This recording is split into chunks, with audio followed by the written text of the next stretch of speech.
Georgia seems to be one of those teams that has a ton of rivalries. Of course, Florida and Tennessee at the top of the list. Well, you've got Auburn as well, the South's oldest rivalry, but this one always played at the end of the season.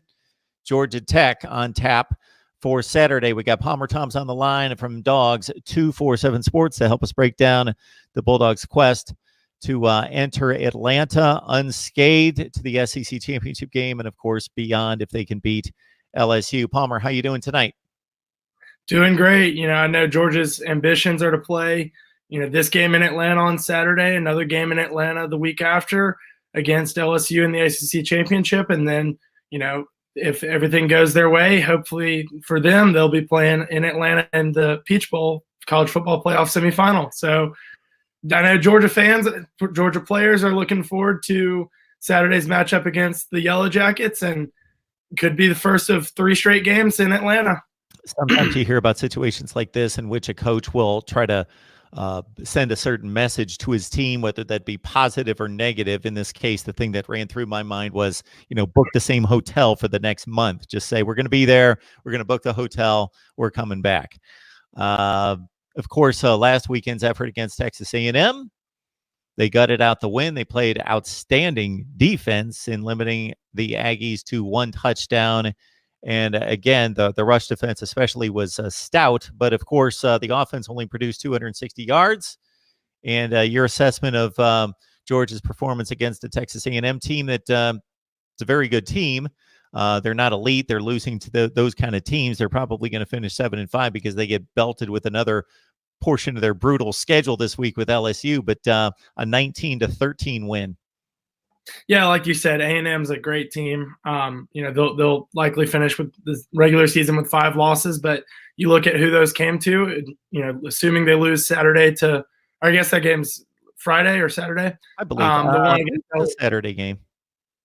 The 5th loss would be LSU, Georgia, Alabama, Clemson, Auburn, all top 10, top 15 type teams that you've seen in the top 10 throughout the year. And so, A&M's a great team. Georgia didn't play their best game, but, they handled business. And I think for Kirby Smart, the theme has been, hey, we've got to take our next step has got to be the next step.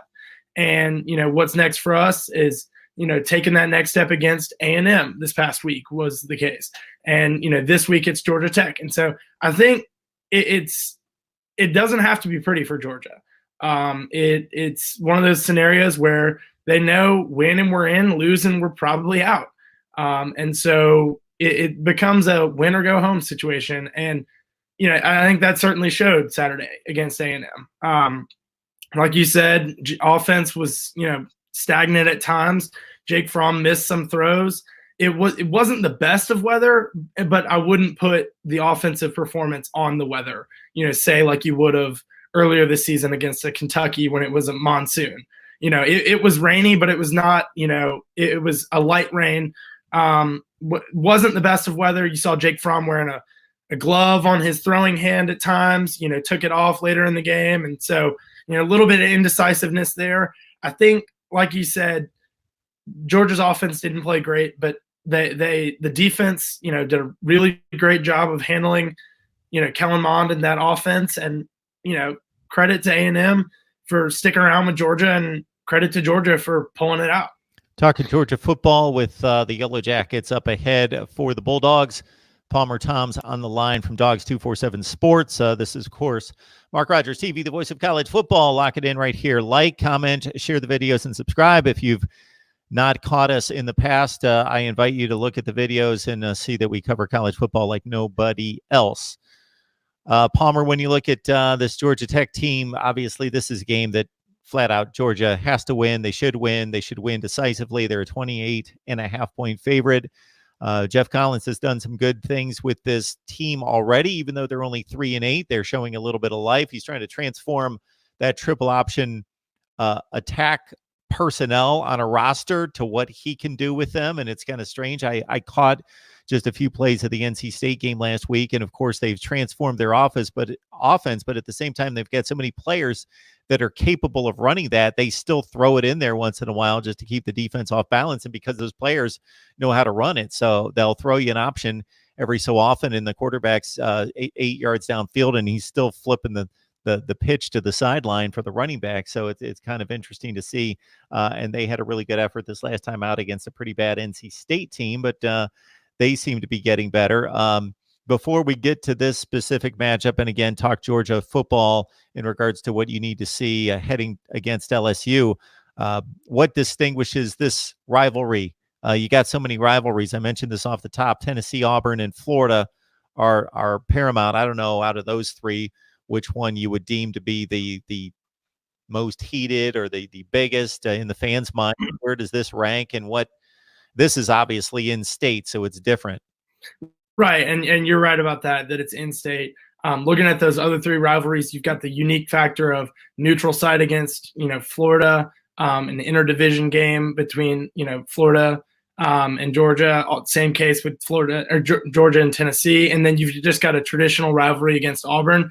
But what none of those rivalries have is that in-state factor.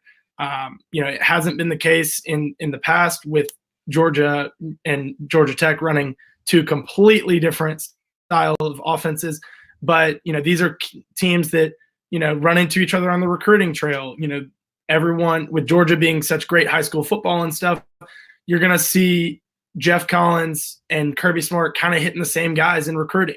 You're seeing these two, universities pull from the same, group of students. And then you've got, just the fact that Georgia Tech's in Atlanta. That's a huge fan base. It's 70 miles away from Athens, so you've got that location factor. It's a state that's not necessarily split, but Atlanta especially is that's where the split does become pretty obvious in the fact that you've got Georgia fans living next to Georgia Tech fans. It's not nearly as heated as some of the other in-state rivalries that you would see around college football because they are in different conferences. But I think that adds a unique factor to it, that it is a non-conference matchup, and it's for bragging rights in the state. Yeah, it's a weekend in the SEC in which the Eastern Division plays all these rivalry games, but it's a unique aspect across the board because it's an ACC-SEC deal. Florida State, Louisville, Kentucky, Clemson, South Carolina, Georgia Tech. And so there's a level of bragging rights between the two conferences in addition to the individual rivalry bragging rights there. And of course, this would completely make Georgia Tech's season if they could win this game. Well, what do you think the split is in state? What would be your guess, Georgia Tech fans? It is a big state, and Georgia being the state university, I would say they probably have an advantage across the whole state. Especially, you look down towards South Georgia, you don't necessarily have as many Georgia Tech fans. So I would probably say it's 60-40, 70-30. But when you look in Atlanta, it's probably a lot closer to a 45-55, 50-50 type deal. With Tech being in the city, but a lot of people going from Athens to Atlanta to work, or just commuting from one place to another for work or for school or whatever. You've got a big Georgia fan base in Atlanta.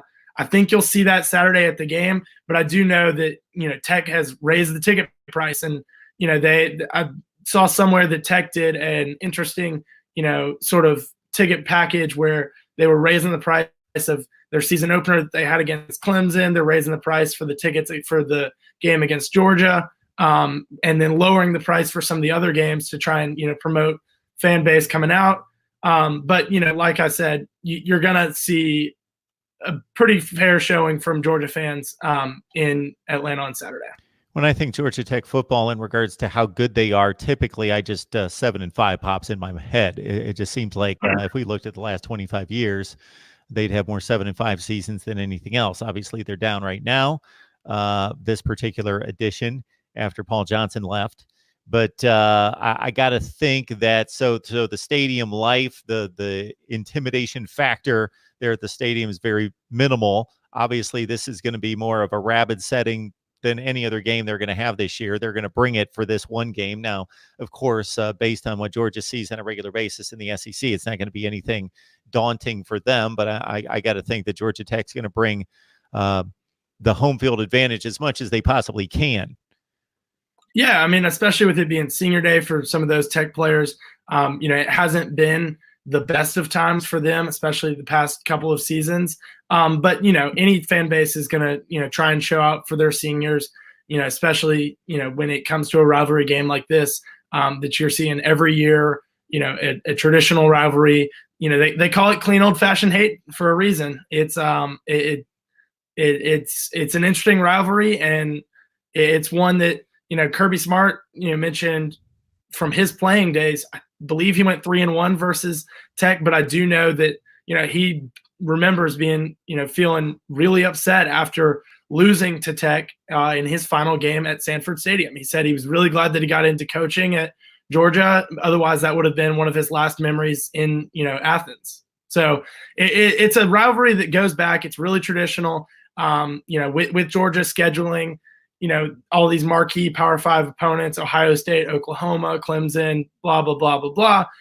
You're never going to see Georgia Tech get canceled on that schedule and replaced by one of those games. You will always see these two teams playing, duking it out, whether it be in Athens or in Atlanta, somewhere in that, 70-mile radius for the foreseeable future. You can get my pick on Georgia Tech straight up and also against the 28.5-point line. Grab the link in the description section below next to Voice of College Football Community, and also the offer that I have out there for an exclusive live stream each and every week per request. 11-6 against the spread last week, 57% on the season, 77% straight up.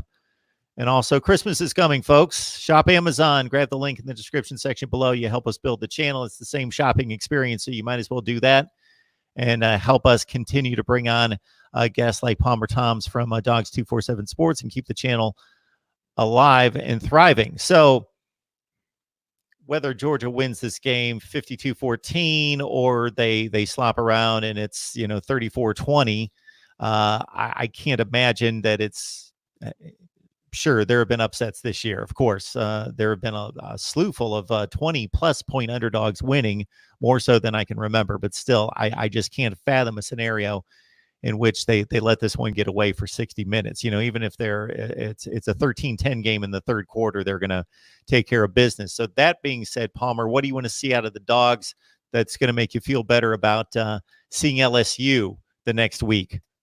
Yeah, I mean, like you said, this game, last year it was a 7-point game at the end of the first quarter, with Georgia up 14-7, ended up being a 45-21 win. You've got a very unique factor with the Yellow Jackets this year in the fact that they are really changing everything. Like you said, you still do see aspects of that triple option because they've got so many players that have run it for, the past couple of seasons. And so it's impossible to say, hey, we've done this for 3 seasons. We're going to completely abandon that, go complete 180 and do this, spread it out, whatever. I remember seeing on Twitter, Georgia Tech fans, going crazy when they went into the shotgun for their first snap in the spring game. So, you are seeing things different than, the triple option, but you're still seeing option aspects, option football aspects of their offense. So I think that's something that Georgia has seen before. They see it every year. In the past, they've always worked, extra, taking time during off weeks, taking time during preseason camp to work that triple option. So it's something that they've seen. They see it every year when they go play Auburn. They don't see the triple option, but they see an option offense. Team that runs that read option really well. So what Georgia fans really want to see, to come out of this week, feeling good about their team heading into another matchup in Atlanta would be, I think the offense has got to step it up a little bit. Like we've said, past couple of games, Auburn, it was, they had, I believe it was 9 3-and-outs. They nearly doubled their total for the year in that game alone. Great Auburn defense led by Derek Brown, but Georgia really struggled. Jake Fromm didn't look too sharp against A&M on Saturday, and so I think people want to see some sort of explosive play. They haven't, longest run of the year has been from DeAndre Swift, has been 49 yards, I believe, against Kentucky. I think people want to see him, go for a 60, 70-yard run that really would get people excited, feeling great about the matchup going into LSU. I think people really want to see Jake Fromm have a crisp game where he's, over 50% completion percentage and stuff. So I think the offense has got to step it up for Georgia fans to feel really confident but going into that matchup with LSU. They've got a great, defense that will match up really well with that, high tempo, high powered LSU offense. But I think Georgia fans want to see, just some promise out of their offense this week against Tech, knowing that they've got a defense that has been vulnerable at times. Playing against that LSU has a defense that has been vulnerable at times playing against good offenses. So I think if Georgia fans can see, the offense step it up, they'll feel really good about going into that SEC championship game against LSU. Jordan Mason is the best player on the Georgia Tech offense, 5.5 yards per carry, 7 touchdowns. And James Graham, I watched again, then play a little bit against NC State last week. And it's funny because, he's only completing. This is typical Georgia Tech. Even with the change in offensive approach, they don't have a wide receiver with more than 20 catches on the game. So they've still kept it very under wraps in regards to running the football first and foremost. So the transition's coming slowly. But James Graham, that kid was throwing dimes last weekend against NC State. I watched some of the game on a Thursday night or a Friday night, whenever it was. But for the season, he's still at 47%. But man, he threw some bullets and threw some dimes in that particular game. He's still learning. 11 touchdowns, 7 picks. So against this Georgia defense, it should be a rough ride for Mason, Graham, and company. Palmer Thomas. Yeah. Graham, going to add in about Graham. Graham, interesting note here. Graham's going to be the 12th different starting quarterback that Georgia's faced this year. That looking back on their schedule, they had matchups that, they were going to potentially see a guy that they had seen in the past, Jake Bentley, Felipe Franks, Jared Garantano. But you look back, none of those guys ended up starting against Georgia. Just kind of an odd note there that the Bulldogs defense, has been great this year, but they're probably going to end up facing 12 starting quarterbacks that they had never seen before this season, with Graham going on Saturday. I guess Joe Burrow is going to be the exception. Then, of course, Burrow will break that since they played last season. Last year. Yep. So who's the best quarterback they've faced so far? Ian Book? I mean, Book would be up there. Maybe Trask? I think. What's that? Maybe Trask? Yeah, I mean, Book, Trask, Bo Nix does some unique things. Kellen Mond does some unique things. They've played some quarterbacks that do different things. But just a traditional quarterback, Ian Book and Kyle Trask are probably up there. And then you look at guys that are really young and project to be on a different level 2-3 years from now. I would put Nix in that category. I would put Helinski in that category from South Carolina, even though they didn't play him for, too long since he left that game injured. But, and I think Tennessee's got some interesting, guys down there at quarterback. And, it's been a carousel for them, to say the least, with Garantano taking back over. But, Brian Maurer showed a lot of promise in that game against Georgia. But it certainly has been an interesting year covering Georgia football and looking at the opposing quarterbacks. Georgia Tech in Atlanta, noon Saturday, ABC game. Palmer Tom's joining us. Have a happy Thanksgiving, Palmer. Enjoy all the football, and we'll have you back hopefully next week to talk LSU. Absolutely. Thanks, Mark.